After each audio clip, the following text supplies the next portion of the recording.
Hello बच्चों, सभी लोगों का स्टडी 91 पर स्वागत है। लास्ट क्लास में हमने नॉन वर्बल स्टार्ट किया था और हम लोग मिरर इमेज के बारे में डिस्कस किए थे। ठीक है, मैंने बताया था कि जो मिरर इमेज है और जो क्षैतिज प्रतिबिंब है वो आपका एक ही चीज है, और इसी तरह जो मिरर इमेज है और जो वर्टिकल प्रतिबिंब है वो आपका एक ही होता है, और जो आपका वाटर इमेज है और जो क्षैतिज प्रतिबिंब है वो बात एक ही होती है। ठीक है, तो मिरर इमेज के सारे टाइप के क्वेश्चंस को हम लोगों ने लास्ट क्लास में डिस्कस कर लिया था। आज की क्लास में हमको स्टार्ट करना है जल प्रतिबिंब, जिसको कहते हैं वाटर इमेज। ठीक है, तो पहले इसका एक बेसिक कॉन्सेप्ट समझ लेते हैं, फिर ढेर सारे प्रश्नों को सॉल्व करेंगे। ठीक है, तो चलिए पहले बेसिक कॉन्सेप्ट पर आते हैं। एक बार कॉन्सेप्ट सारी चीजें समझ लिया जाए फिर आएंगे प्रश्नों पर। ठीक है, तो चलिए हेडिंग डाल लीजिए, कॉपी पेन ले लीजिए। आज का जो टॉपिक है उसका नाम है water image. Water image, water image, इसी को हॉरिजॉन्टल इमेज भी कहते हैं।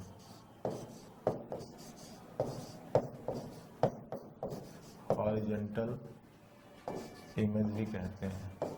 ठीक है, इमेज, इसको लिखते हैं जल प्रतिबिंब,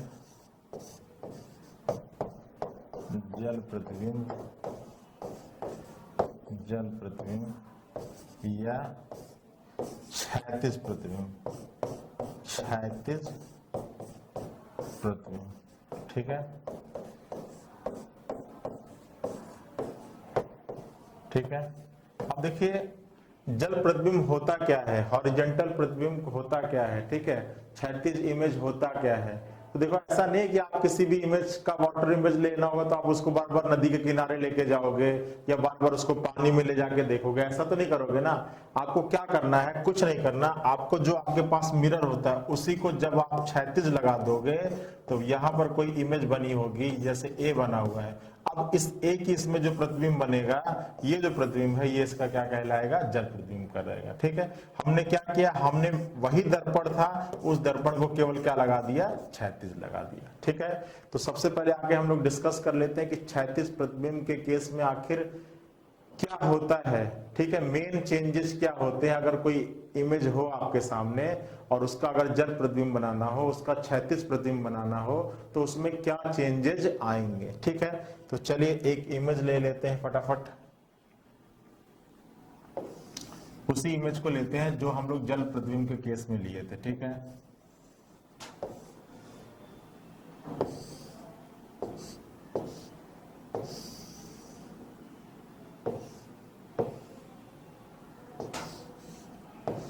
ये इमेज थी ना। अब देखिए समझिएगा इसको कि क्या अंतर आएगा, इससे आपको साफ साफ पकड़ में आ जाएगा। अब देखो जब हम लोग दर्पण प्रतिबिंब बना रहे थे तो यहाँ पर इसको लंबवत रखे थे, अब हम लोग जल प्रतिबिंब बनाएंगे तो इसको क्या रख देंगे, क्षैतिज रख देंगे। मैं बार बार इसको समझा रहा हूं। अब देखो करना कुछ नहीं है, कॉन्सेप्ट वही रहेगा जो आपके मिरर इमेज का कॉन्सेप्ट था।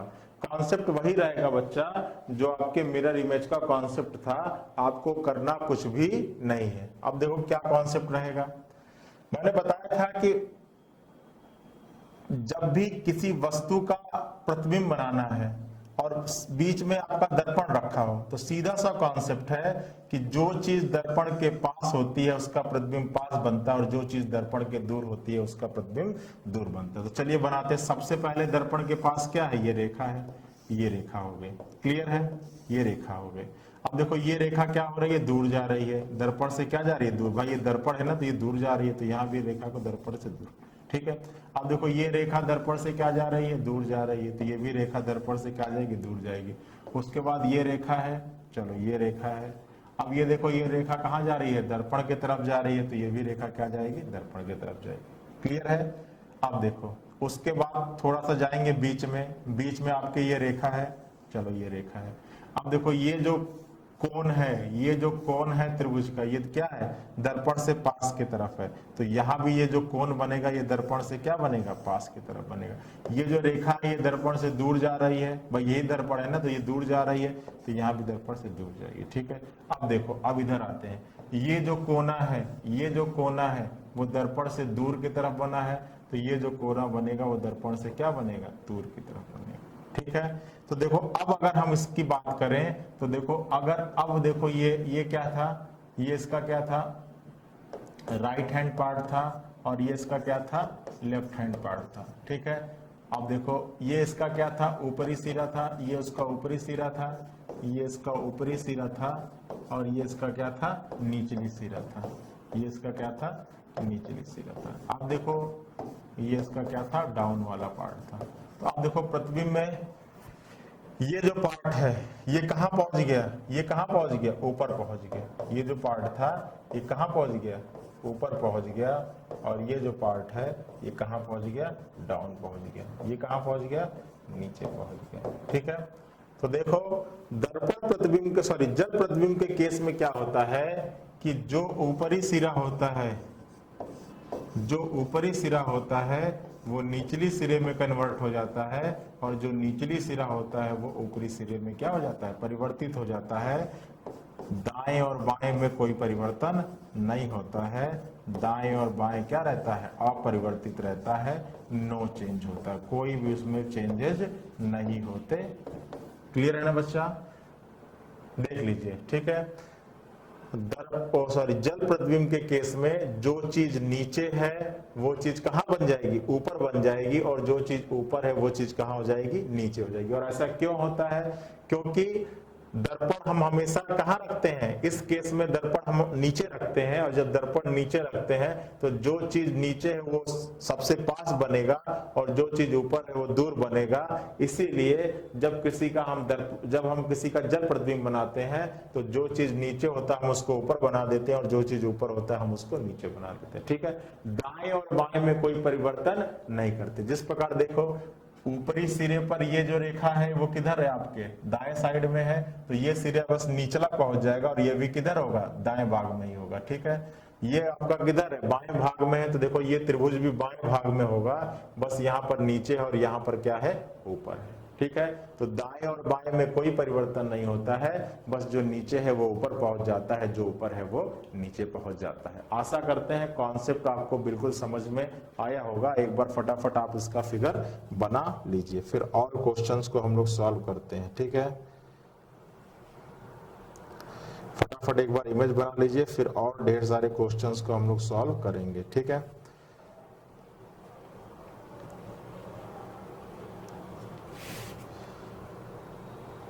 चलिए अब अगला कॉन्सेप्ट है वही चीज कि अंग्रेजी वर्णमाला में कौन सा लेटर होता है और उसका क्या जल प्रतिबिंब होगा, इसके बारे में डिस्कस करते हैं। ठीक है, तो हेडिंग डाल लीजिए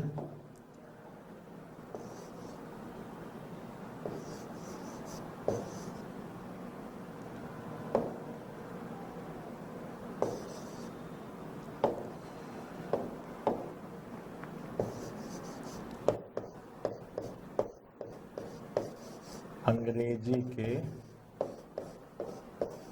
बड़े अक्षरों का, अंग्रेजी के बड़े अक्षरों का, अंग्रेजी के बड़े अक्षरों का क्या जल प्रतिबिंब, अंग्रेजी के बड़े अक्षरों का जल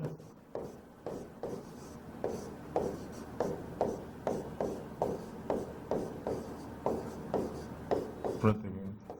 ठीक है, चलिए अंग्रेजी के बड़े अक्षरों का जल प्रतिबिंब। ठीक है, अब देखो सबसे, अब देखो यहां पर आपको मिरर कैसा लगाना है, क्षैतिज लगाना। तो पहले लिख जाते हैं, ए हो गया, बी, सी, डी, ई, एफ, जी, एच, आई, जे, के, एल, एम, एन। ठीक है, अब यहां पर लगा दीजिए आप एक दर्पण। ठीक है, दर्पण को लेटा दीजिए। ठीक है, ठीक है, दर्पण को क्षैतिज लगा दीजिए, लेटा हुआ दर्पण। ठीक है, अब देखो इसका बनाना है आपको क्या, बनेगा बनेगा दर्पण आपका क्षैतिज है तो ये बनेगा इस दर्पण का ही प्रतिबिंब, लेकिन हम इसको क्या कर देंगे, इसको नाम देंगे जल प्रतिबिंब, क्योंकि दर्पण हमारा कैसा है, क्षैतिज है। अब देखो सबसे पहले ए का बनाना है, तो मैंने बताया था कि जो चीज पास पड़ता है वो पास बनेगा, जो चीज दूर पड़ता है दूर। तो सबसे पहले ए का क्या है, ये खुला हुआ मुंह है, और फिर दूर में क्या है, बंद मुंह। तो सबसे पहले खुला मुंह और फिर बंद मुंह। बी में देखो, अब देखो ये रेखा है तो सबसे पहले ये रेखा, अब देखो ये किधर निकला है, दाएं तरफ की बाएं तरफ, तो दाएं और बाएं में कोई परिवर्तन नहीं होगा। जो दाईं तरफ निकलता है वो दाईं तरफ ही निकलेगा, जो बाईं तरफ निकलता है वो बाईं तरफ ही निकलेगा। बस क्या होगा, ऊपर का नीचे हो जाएगा और नीचे का क्या हो जाएगा, ऊपर हो जाएगा। तो ये आपका एज इट इज ही मिलेगा। सी देखो, सी आपका एज इट इज ही मिलेगा। सी का ये दाईं तरफ निकला है तो दाईं तरफ, बस आपका जो ऊपर है वो नीचे, नीचे है जो ऊपर, ठीक है। डी की बात करें तो डी भी आपका एज इट इज होगा।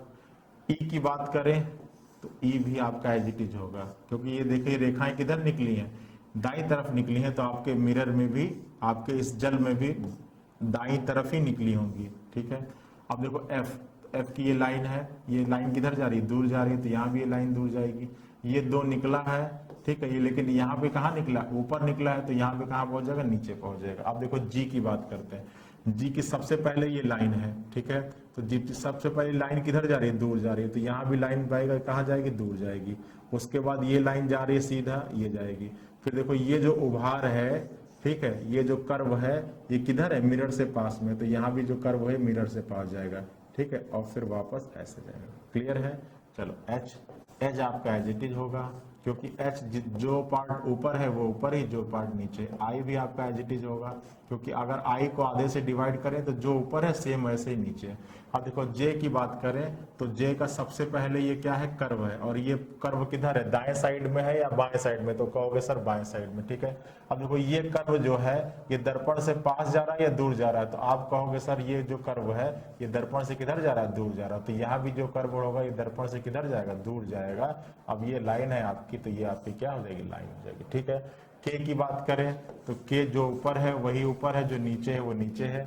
चलिए एल की बात करें तो सबसे पहले ये लाइन है, तो सबसे पहले ये लाइन है, ये लाइन किधर जा रही है, दूर जा रही है, तो ये भी लाइन किधर जाएगी, दूर जाएगी। देखिए एम की बात करें तो एम की सबसे पहले ये क्या है, ये दो लाइनें हैं, तो सबसे पहले ये दो लाइनें होगा। अब देखो ये जो है, ये जो लाइन है वो यहाँ से किधर जा रहा है, दर्पण से पास जा रहा है, तो ये भी पास जाएगा, ठीक है। एन, तो सबसे पहले एन की क्या है, ये लाइन है, ये लाइन दूर जा रही है, तो यहाँ भी ये लाइन दूर जाएगी। फिर ये लाइन दर्पण से पास जा रही है इस बिंदु से, तो ये भी पास जाएगी, और फिर आपका ये। क्लियर है। कॉन्सेप्ट वही दर्पण प्रतिबिंब का लगेगा, बस दर्पण को हमने क्षैतिज रख दिया है, तो अब जो प्रतिबिंब बनना है उसका नाम हम लोग दे रहे हैं जल प्रतिबिंब, बाकी और कोई दूसरी बात नहीं है। कॉन्सेप्ट सीधे दर्पण प्रतिबिंब का ही लगेगा, बस दर्पण प्रतिबिंब, सॉरी, जल प्रतिबिंब के केस में आपका दर्पण कैसा हो जाता है, क्षैतिज हो जाता है, ठीक है। O P Q R S T U V W X Y Z.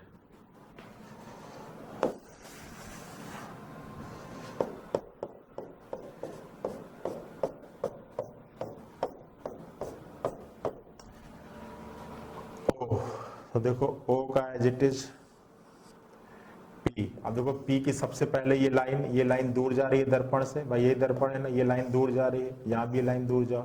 फिर ये गोला किधर, दर्पण से दूर, ये गोला दर्पण से दूर। Q का सबसे पहले ये किधर जा रहा है, दर्पण से दूर जा रहा है। उसके बाद क्या है आपका, सर्किल है। R, तो सबसे पहले R का ये वाला हिस्सा है दर्पण के पास, तो सबसे पहले R का ये वाला हिस्सा कर लो, ठीक है, ये। उसके बाद क्या हो जाएगा, ये हो जाएगा। S, देखो सबसे पहले ये कर्व है, अब देखो ये जो कर्व है ये दर्पण से क्या है, दूर जा रहा है, तो उसी तरह ये कर्व दर्पण से क्या जाएगा, दूर जाएगा, और उसके बाद क्या हो जाएगा, ये हो जाएगा। T, सबसे पहले ये लाइन, उसके बाद ये, ठीक है।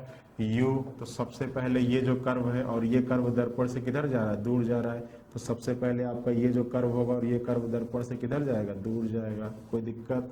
V, तो सबसे पहले ये कोण होगा, ये कोण होगा, और ये दोनों कोण दर्पण से किधर जाएंगे, दूर जाएंगे।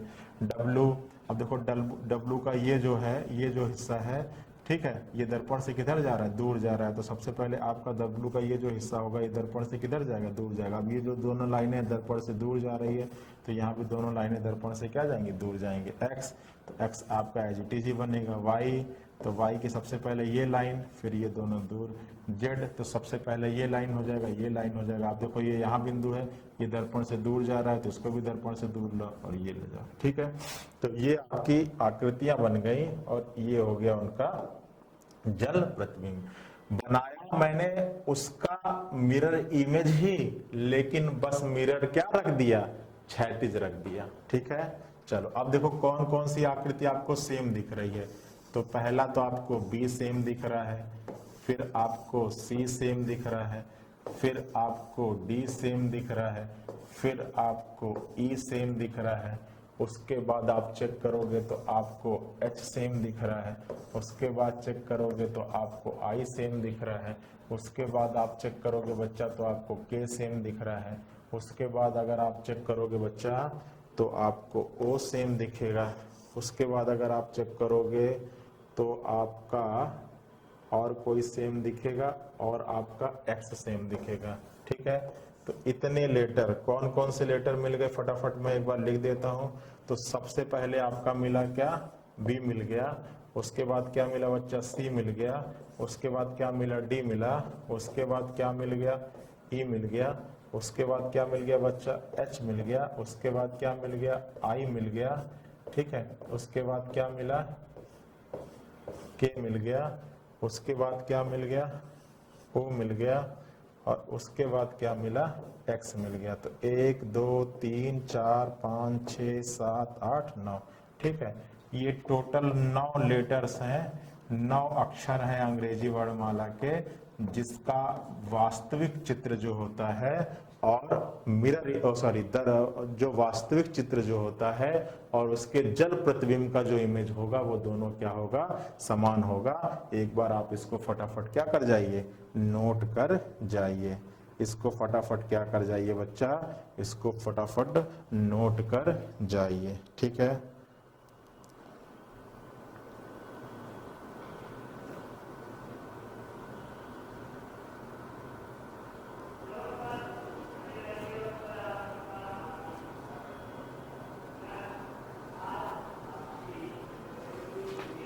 चलिए हो गया नोट, चला जाए आगे, चला जाए ना।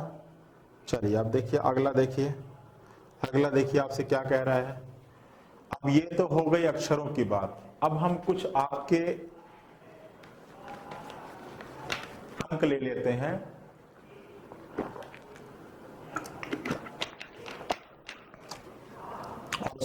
उस पर डिस्कस कर लेते हैं कि अंक के केस में किस डिजिट का क्या होता है जल प्रतिबिंब, ठीक है। तो लिख लेते हैं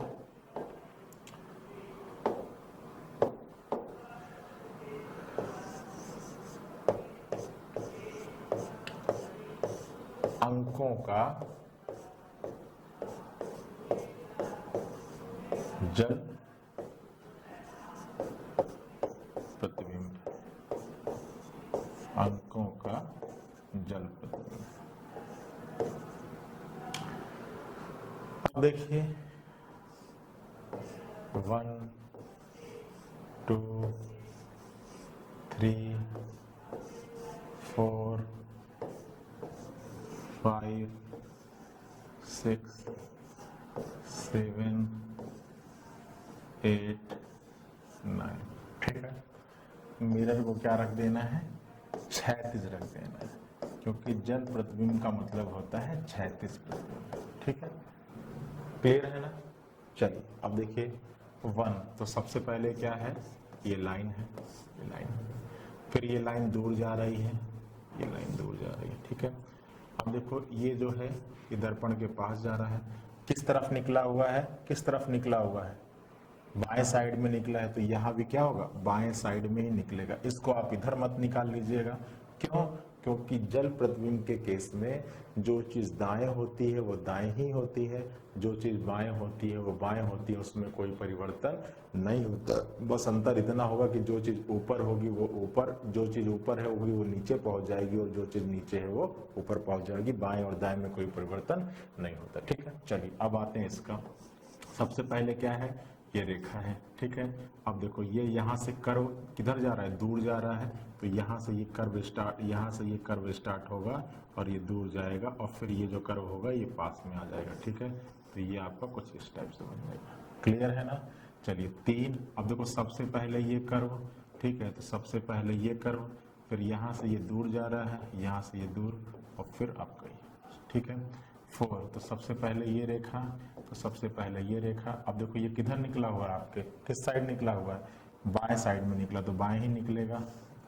5, सबसे पहले ये क्या है, कर्व है। ठीक है, अब ये कर्व किधर जा रहा है, दूर की तरफ, तो यहाँ से भी ये कर्व सबसे पहले होगा, ये किधर जाएगा, दूर। अभी देखो ये कर्व किधर निकला था, ये कर्व किधर निकला था, दाएं साइड में, तो यहाँ भी किधर निकलेगा, दाएं साइड में। ठीक है, अब देखो यहाँ पर आ जाएगा।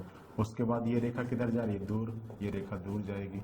उसके बाद ये रेखा किधर निकली हुई है, दाएं साइड में, तो यहाँ भी दाएं साइड में निकलेगी। ठीक है, क्लियर है ना। चलो अब देखो 6 का सबसे पहले क्या है, ये गोला है, तो सबसे पहले क्या होगा, ये गोला। अब देखो ये गोला आपका किधर निकला, यहाँ, तो देखो ये गोला आपका ये हो जाएगा, अब ये किधर निकलेगा, यहाँ ऐसे जाएगा। 7, अब देखो 7 का जा रहा है ना इधर से इधर, तो 7 का अब देखो यहाँ इधर से इधर जा रहा है, किधर की तरफ जा रहा है, ये आपका बाएं से दाएं जा रहा है, तो यहाँ भी आपका बाएं से क्या हो जाएगा, दाएं जाएगा। ठीक है, उसके बाद ये लाइन हो जाएगा ये 8। ठीक है, अब 8 की बात करेंगे तो 8 एज इट इज हो जाएगा। 9 की बात करेंगे तो देखिए 9 यहाँ से स्टार्ट हो रहा है, आपका इधर है, किस तरफ टिल्ट है, ये दाएं साइड में टिल्ट है, और फिर ये। ठीक है, तो दाएं और बाएं का भाग रखिएगा, ऊपर और नीचे का रखिएगा, आपका बिल्कुल सही बन जाएगा, आपको कोई भी गलती नहीं होगा। एक बार देख लीजिए फटाफट, एक बार देख लीजिए, एक बार देख लीजिए, बिल्कुल सही बनाया होगा आप लोगों ने, इसमें कोई गलती नहीं किया होगा। ठीक है, बताइए कोई डिफिकल्टी, कोई परेशानी हो तो बताओ। देख लो क्लियर है, फटाफट एक बार देख लीजिए, नोट डाउन कर लीजिए फटाफट।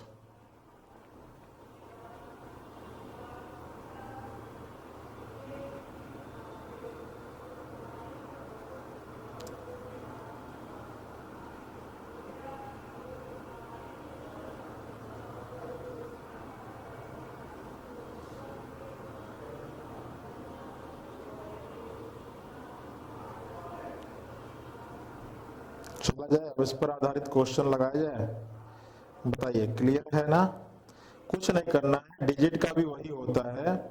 ठीक है, उसमें कोई बहुत ज्यादा चेंजेस नहीं होता है। डिजिट का भी जो वाटर इमेज बनेगा वो एज इट इज होगा, उसमें कोई बहुत ज्यादा परिवर्तन नहीं होता है। ठीक है, एक बार आप देख लीजिएगा, बस पास और दूर का कॉन्सेप्ट एज इट इज रखिएगा। हम गारंटी देते हैं कि आप कोई क्वेश्चन एग्जाम में गलत कर नहीं आएंगे। बस पास और दूर का कॉन्सेप्ट रखिएगा, आप कोई भी क्वेश्चन गलत नहीं करोगे। ठीक है, इसकी गारंटी है। ठीक है, चलो अब देखो इसमें आप पाओगे तो इसमें केवल एक आपका है, वो क्या है 8, और अगर 0 लिखते तो उसका भी एज इट इज बनता। तो ये 8 और 0 दो ऐसे आपके जल प्रतिबिंब है। ठीक है, दो ऐसे आपके इमेज है जिनका जल प्रतिबिंब क्या होता है, एज इट इज होता है। ठीक है, तो चले प्रश्नों की श्रृंखला पर चला जाए। चलिए चलते हैं, आज का पहला प्रश्न लेकर आते हैं। चलिए बताइए क्या होगा इस प्रश्न का आंसर, फटाफट बताओ। कह रहा है कि आपको क्या बताना है, जल प्रतिबिंब बताना है। ठीक है, अब देखिए जल प्रतिबिंब बताना है तो आपका यहां पर मिरर हो जाएगा। मैंने बताया था कि जब किसी चीज का दर्पण प्रतिबिंब बनाते हैं, किसी शब्द का, किसी लेटर का, तो उस शब्द का जो लास्ट लेटर है, अगर ये दर्पण प्रतिबिंब होता तो वो पहला हो जाता। ठीक है, लेकिन अगर वो जल प्रतिबिंब है तो लेटर, ये जो शब्द जिस लेटर से शुरू हो रहा होगा, आपका जो इसका जल प्रतिबिंब होगा वो भी उसी लेटर से शुरू होगा। पहली बात तो ये हो गई। ठीक है, कहने का मतलब यह है कि जल प्रतिबिंब के केस में शब्द जिस लेटर से शुरू होता है प्रतिबिंब में भी उसी लेटर से शुरू होगा, और अगर दर्पण प्रतिबिंब होता तो जिस लेटर से खत्म होता है शब्द उस लेटर से शुरू होता इमेज। ठीक है, तो देखो यहाँ पर डी से शुरू हो रहा है ना, तो मतलब इसका जो इमेज बनेगा वो भी डी से ही शुरू होगा। ठीक है, तो देखो जो सी से शुरू होगा वो हटा दो पहले ही, क्योंकि सी से कब शुरू होता है, जब यहाँ पे क्या होता है दर्पण। अब दो ही ऑप्शन बच गया, अब दो ऑप्शन बन गया तो फटाफट बना लेते हैं। अब देखो दो ऑप्शन बच गया, तो डी का आपका एजिटेज होता है, डी का एजिटेज होता है, आई का भी एजिटेज होता है, एस आपका उल्टा बन जाता है, सी का भी एजिटेज होता है। ठीक है, अब देखो यहाँ पर एस सीधा बना है, तो आपका option number C is the right answer. इसमें किसी को कोई दिक्कत नहीं होना चाहिए, option number C is the right answer. सभी लोग का सी आ जाएगा ना। देखो डी एजिटिज बनेगा, अभी मैंने बताया, आई भी एजिटिज बनेगा, सी भी एजिटिज, और एस क्या हो जाएगा उल्टा बनेगा, और वहां पर एस क्या है समान है। पहले ही हमने इन दोनों ऑप्शन को खत्म कर दिया, क्यों? क्योंकि यहाँ पर किसकी बात कर रहा था, जल प्रतिबिंब की बात कर रहा था। और अगर किसी वर्ड का, अगर किसी शब्द का हम जल प्रतिबिंब बनाते हैं तो जो उस शब्द का पहला लेटर होगा जल प्रतिबिंब के केस में भी वही पहले आएगा, और जो उस शब्द का लास्ट लेटर होगा जल प्रतिबिंब के केस में वही लास्ट में आएगा। ठीक है, अगर यहाँ पर दर्पण प्रतिबिंब होता तब उल्टा हो जाता है, किसी शब्द का अगर दर्पण प्रतिबिंब बनाते हैं तो जो लेटर लास्ट में आता है वो प्रतिबिंब में पहले हो जाता है, और जो पहले आता है वो प्रतिबिंब में बाद में हो जाता। ठीक है, चलिए अगले प्रश्न पर चलिए, बताइए क्या होगा इस प्रश्न का आंसर बताइए।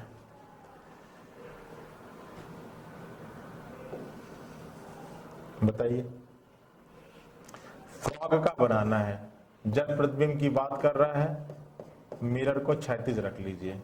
अब देखो ये एफ से शुरू होना चाहिए, तो जो जो जी से शुरू हो रहा है उसको तो पहले ही हटा दो। एफ क्या बनेगा उल्टा बनेगा बिल्कुल, आर भी क्या बनेगा उल्टा बनेगा, ओ भी उल्टा बनेगा, जी भी उल्टा बनेगा। एफ उल्टा हो गया, आर भी उल्टा हो गया, ओ भी उल्टा हो गया, जी भी उल्टा। अब देखो जो आर का जो ये पार्ट है, जो ये उभरा हुआ पार्ट है, जो ये कर्व वाला पार्ट है, वो किधर है, आपके दाएं साइड में है या बाएं साइड में है? तो आप कहोगे सर आर का जो ये उभरा हुआ पार्ट है ये किधर है, हमारे राइट हैंड पर है।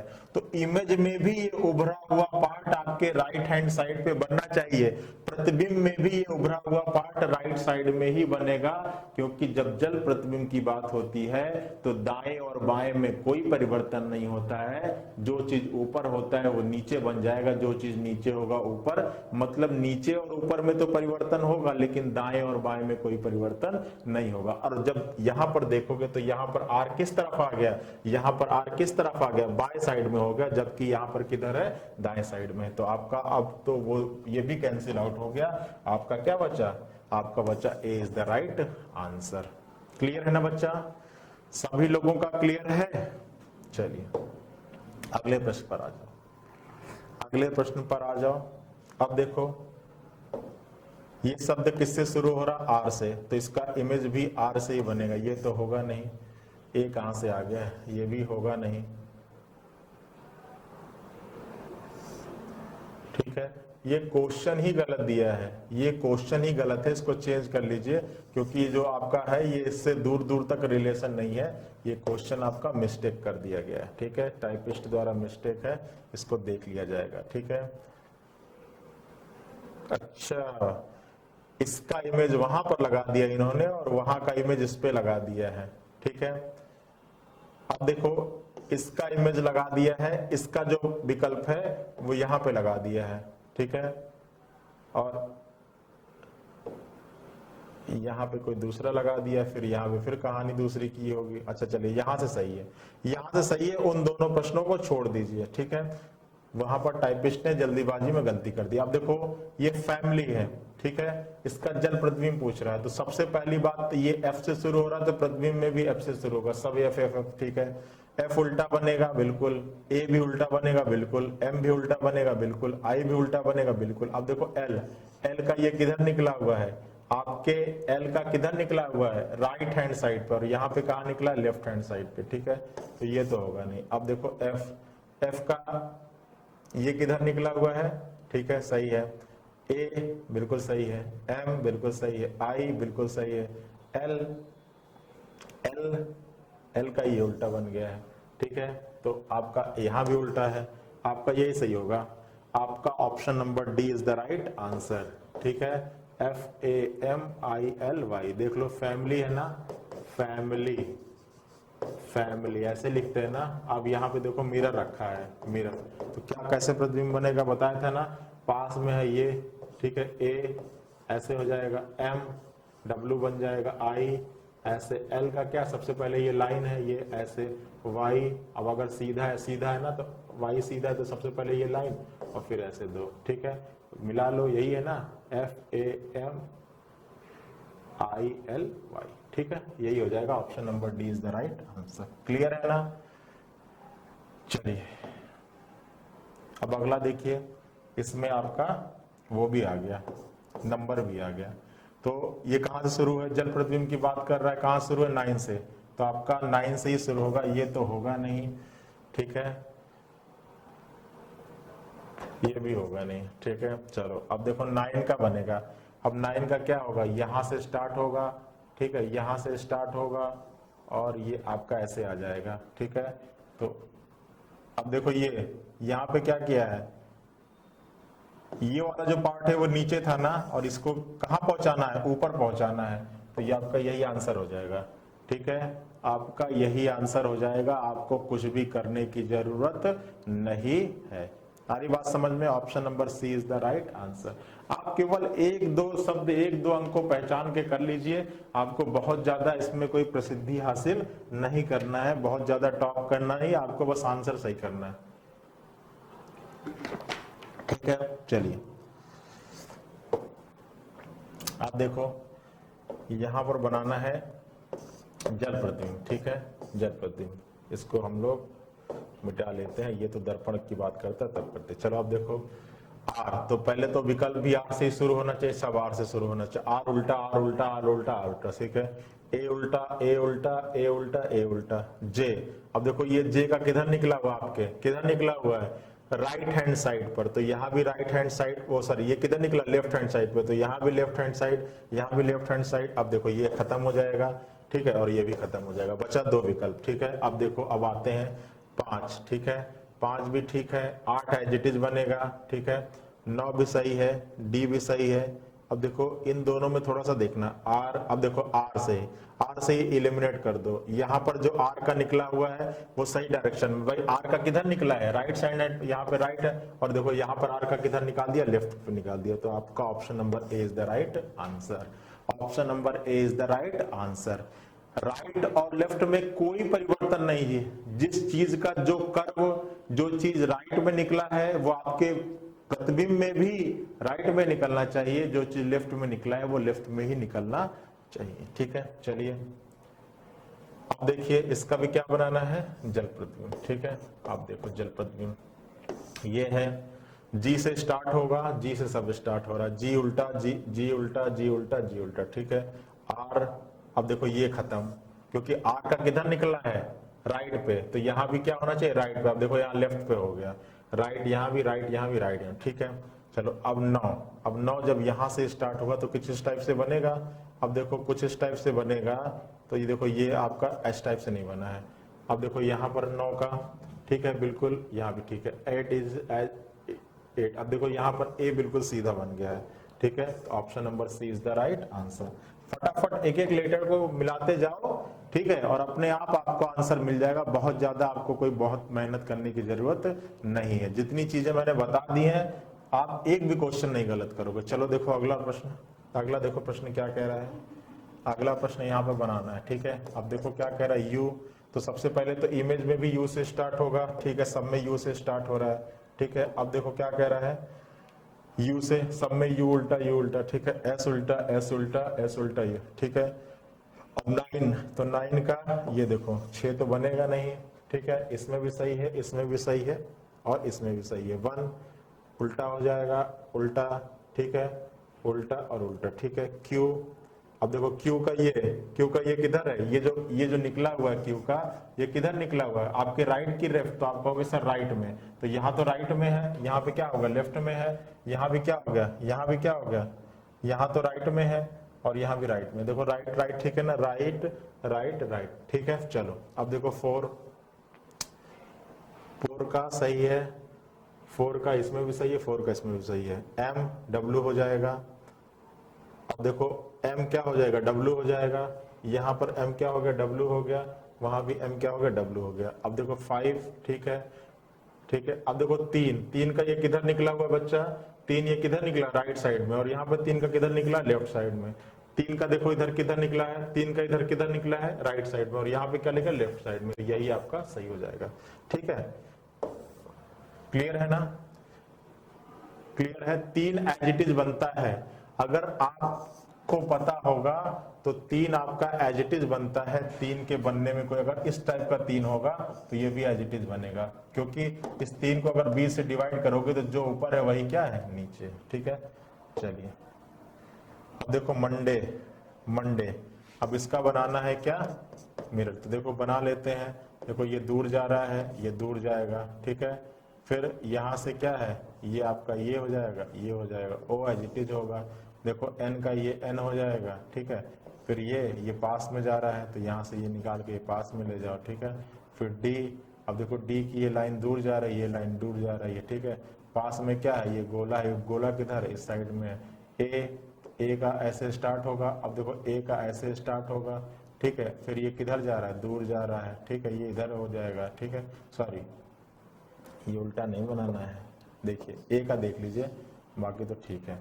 देखो a का किधर, देखो a का क्या है, यहाँ से निकला हुआ है, ये ऐसे निकला हुआ है। तो ये, अब देखो ये ऐसे निकला है तो इसमें उल्टा निकलेगा, ऐसे, ठीक है। फिर ये इधर जाएगा, इधर। अब ये किधर निकला, इधर निकला, ठीक है। अब देखो ये जो पार्ट है पास में है ना, तो यहाँ भी क्या बनेगा, पास में बनेगा। y है तो y इधर से दूर जा रहा है तो यहाँ से भी क्या जाएगा, दूर जाएगा। फिर क्या है, यहाँ से ऐसे है, दूर जा रहा है, यहाँ भी ऐसे जाएगा। अब देखो फटाफट बनाओ। तो पहले तो m से ही शुरू होना चाहिए, ये y से शुरू हो रहा है, ये y से शुरू हो रहा है, ये y से सीधा सीधा आ जाएगा m से, ठीक है। सीधी सी बात है कि जब भी जल प्रतिबिंब की बात होगा तो जिस लेटर से शुरू होता है उसी लेटर से शुरू होना चाहिए। चलिए तो देखो, आपके मिरर इमेज और वाटर इमेज में जितना कॉन्सेप्ट मैंने बता दिया, इससे बाहर आपका प्रश्न नहीं पूछा जाएगा, ठीक है। अब देखो एक इंपॉर्टेंट कॉन्सेप्ट है बच्चा, क्लॉक के चैप्टर में आप पढ़ते होंगे कि आपसे पूछा जाता होगा कि बताइए, कि कोई समय दे देगा और आपसे पूछेगा कि बताइए इस समय का क्या मिरर इमेज होगा, इस समय का क्या वाटर इमेज होगा। तो इस चीज के बारे में भी फटाफट हम लोग डिस्कस कर लेते हैं, ठीक है। तो चलिए आते हैं, घड़ी के केस की बात करते हैं और उस केस में देखते हैं कि मिरर इमेज और वाटर इमेज क्या होगा, ठीक है। तो देखिए घड़ी के केस में, घड़ी का प्रतिबिंब, घड़ी का प्रतिबिंब, तो देखिए कहता है कि जब घड़ी किसी मिरर के सामने रखी है और घड़ी में इतना बज रहा है, तो बताइए उस मिरर में क्या टाइम हो रहा होगा। या किसी मिरर के सामने घड़ी रखी, अगर मिरर में इतना टाइम हो रहा है तो बताइए घड़ी में क्या समय हो रहा है, ठीक है। तो घड़ी पर प्रतिबिंब पर बेस्ड क्वेश्चन हम लोग लगा लेते हैं, इसका कॉन्सेप्ट क्या होता है। तो देखिए इसमें भी वही दो चीज होती है। एक तो इसमें होगा आपका दर्पण प्रतिबिंब, क्या होगा, दर्पण प्रतिबिंब, दर्पण प्रतिबिंब, या इसको कह देगा कि एक लंबवत दर्पण रखा है, घड़ी के सामने लंबवत दर्पण रखा, तो इसमें भी कंफ्यूज नहीं होना है, लंबवत दर्पण, ठीक है। और दूसरा आपका होता है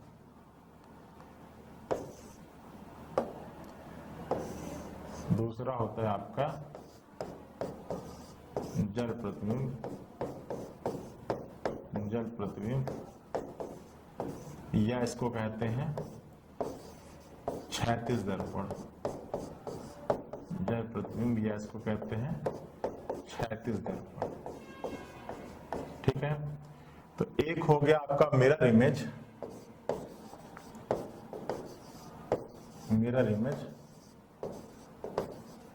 ठीक है, और दूसरा हो गया वाटर इमेज। अब कॉन्सेप्ट को समझिएगा कि कोई समय देगा और अगर उसका मिरर इमेज पूछेगा कि उसके मिरर इमेज में क्या समय हो रहा होगा, तो आप किसका यूज करोगे। और कोई समय देगा और उसका वाटर इमेज पूछ रहा होगा, तो आप क्या यूज करोगे। तो देखो, कोई भी समय दे, उसका मिरर इमेज पूछे, या कोई मिरर इमेज में समय दे और आपसे वास्तविक समय पूछे, तो आपको एक नंबर याद रखना है, और वो नंबर है क्या, 12। क्या करा है, 12। ठीक है।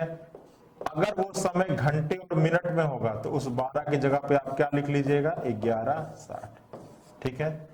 मतलब कोई भी समय देगा, और अगर उसका दर्पण प्रतिबिंब आपसे पूछ रहा होगा, या कह रहा होगा कि उसके सामने कोई लंबवत दर्पण है, उस दर्पण में क्या समय हो रहा होगा, तो वास्तविक समय को इसमें से घटा दोगे। अगर समय केवल घंटे में होगा तो 12 में से घटा देना, और अगर समय घंटे और मिनट में होगा तो उसको 11:60 में से घटा देना। ठीक है। और अगर लंबवत दर्पण की बात कर रहा होगा, अगर लंबवत दर्पण की बात कर रहा होगा बच्चा, तो आपको नंबर याद रखना है 18:30।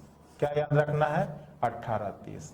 और अगर मिनट की वैल्यू 30 से अधिक हो रही होगी, अगर मिनट की वैल्यू आपके प्रश्न में दिए गए मिनट की वैल्यू 30 से अधिक हो रही होगी, तो आप यहां से 1 घंटा उधार लोगे, तो उसकी जगह पे आप क्या लिख सकते हो, 17:90। ठीक है। तो ये दो कॉन्सेप्ट आपको याद रखना है कि अगर किसी भी दिए गए समय का, अगर किसी भी दिए गए समय का दर्पण प्रतिबिंब पूछे, या किसी भी दर्पण प्रतिबिंब का वास्तविक समय पूछे, तो आपको उस दिए गए समय को किस में से माइनस करना है, 12 में से माइनस करना है।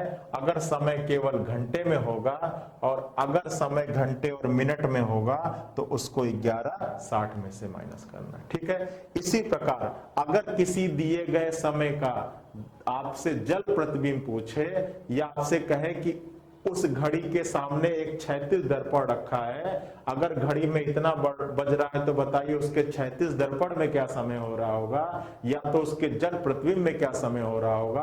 तो अगर समय की वैल्यू घंटे और मिनट में हो, और मिनट की वैल्यू 30 या 30 से कम हो, तब तो आप 18:30 में से माइनस करिएगा। और अगर मिनट की वैल्यू 30 से अधिक हो रही होगी, तो उसको 17:90 में से माइनस करिएगा। अब ऐसा नहीं कि आपको 4 नंबर याद करना है, 18:30 और यही वैल्यू 30 से अधिक होगी, तो भैया आप यहां से 1 घंटा उधार लोगे, और 1 घंटे में कितना मिनट होता है, 60 मिनट होता है। 30 ऑलरेडी पहले से था, तो 60 और प्लस 30 कितना हो जाएगा, 90 हो जाएगा। यहां से उधार लिए तो यहाँ पे कितना हो जाएगा, 17 हो जाएगा। ठीक है। तो इतने टाइप का प्रश्न पूछता है घड़ी के प्रतिबिंब से। ठीक है। तो सबसे पहले हम इन क्वेश्चंस की प्रैक्टिस कर लेते हैं, फिर हम आ जाएंगे अपने जल प्रतिबिंब वाले क्वेश्चंस पर। ठीक है। तो चलिए पहले हम लोग करते हैं क्वेश्चंस की प्रैक्टिस दर्पण प्रतिबिंब। ठीक है। आपको मैं कुछ समय दे रहा हूं, और आपको बताना है कि उसके दर्पण प्रतिबिंब में क्या समय होगा। देखिए, दोनों चीज होगा। अगर दर्पण प्रतिबिंब में समय दे, आपसे वास्तविक समय पूछे, तब भी आपको उसी संख्या में से घटाना है। और अगर आपको वास्तविक समय दिया हो, दर्पण प्रतिबिंब में पूछे, तब भी आपको उसी संख्या से। ठीक है। तो कुछ समय दे रहा हूं मैं फटाफट।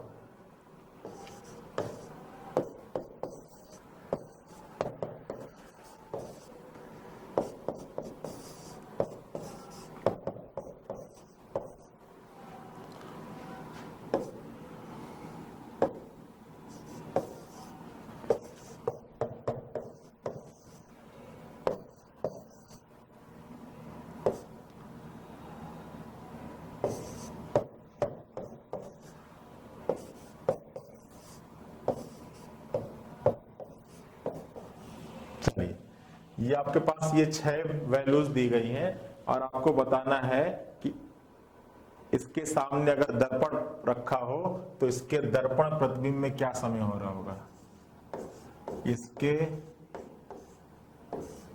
सामने रखे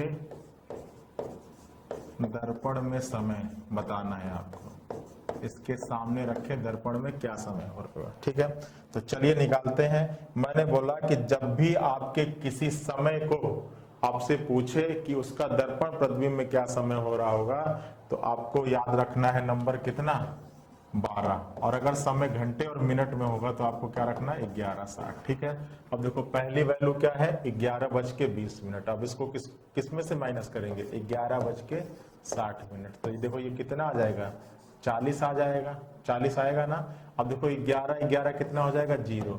तो आप ये याद रखिएगा कि जब भी कैलकुलेशन के दौरान 0 आए, चाहे किसी प्रतिबिंब की बात करें, जब भी कैलकुलेशन के दौरान 0 आए बच्चा, तो उस 0 का मतलब समझना क्या, 12। 0 का मतलब क्या होता है, 12 होता है। ठीक है भाई, जब घड़ी में 12 बज जाता है तो 12 बजे के बाद 1 बजता है, तो 12 बजे को हम कह सकते हैं कि 0:01, 0:02, 0:05। तो 12 को एज ए 0 काउंट कर सकते हैं और 0 को एज ए 12 काउंट कर सकते हैं। तो इस प्रश्न का आंसर होगा 0:40, या इसको कह सकते हैं 12:40। क्या कह सकते हैं बच्चा, 12:40। क्लियर है।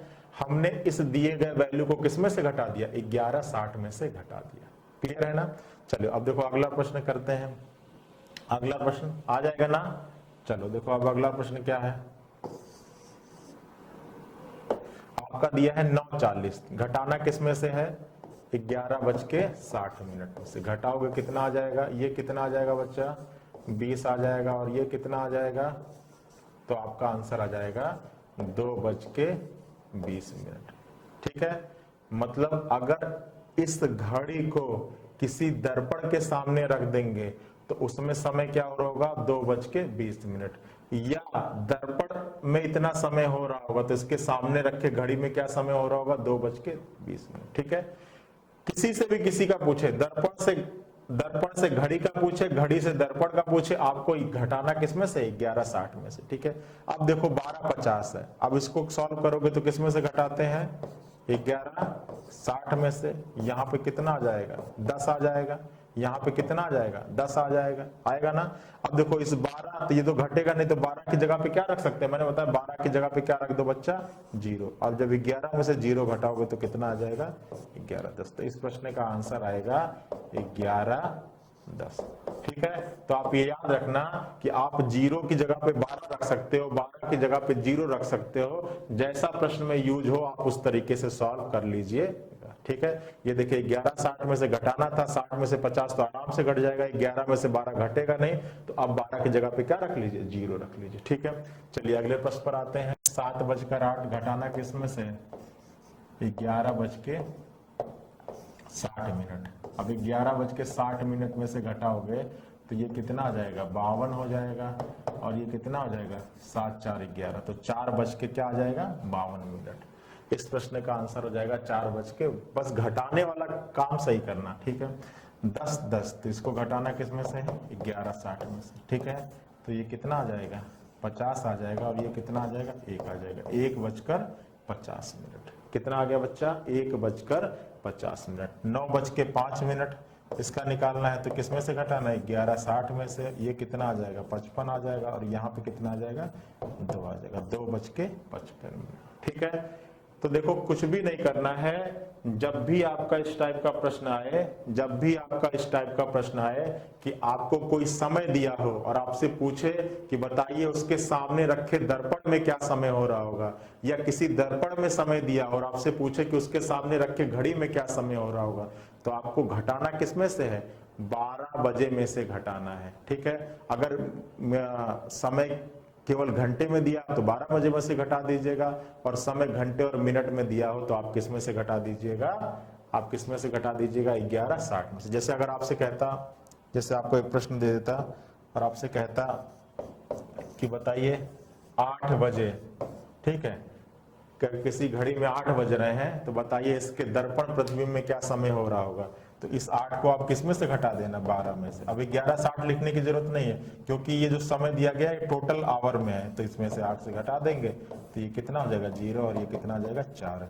ठीक है। मतलब अगर किसी घड़ी में 8 बज रहे हैं तो उसके दर्पण प्रतिबिंब में क्या समय हो रहा होगा, 4 हो रहा होगा। ठीक है। तो कर लेंगे। चलो अब आते हैं हम अपने लास्ट पर। ठीक है। और वो है आपका जल प्रतिबिंब में समय। ठीक है। अब कुछ मैं आपको वैल्यूज देता हूं और आपको बताना है कि उसके जल प्रतिबिंब में क्या समय हो रहा होगा। तो पहली वैल्यू है आपकी 2:40, दूसरी वैल्यू है 7:10, तीसरी वैल्यू है आपकी 9:52, चौथी वैल्यू है आपकी 1, 5, पांचवी वैल्यू है आपकी 2 और छठवीं वैल्यू है आपकी 8, 50। ठीक है, इन सब का आपको बताना है कि जल प्रतिबिंब में समय, इन सब का क्या बताना बच्चा, जल प्रतिबिंब में समय।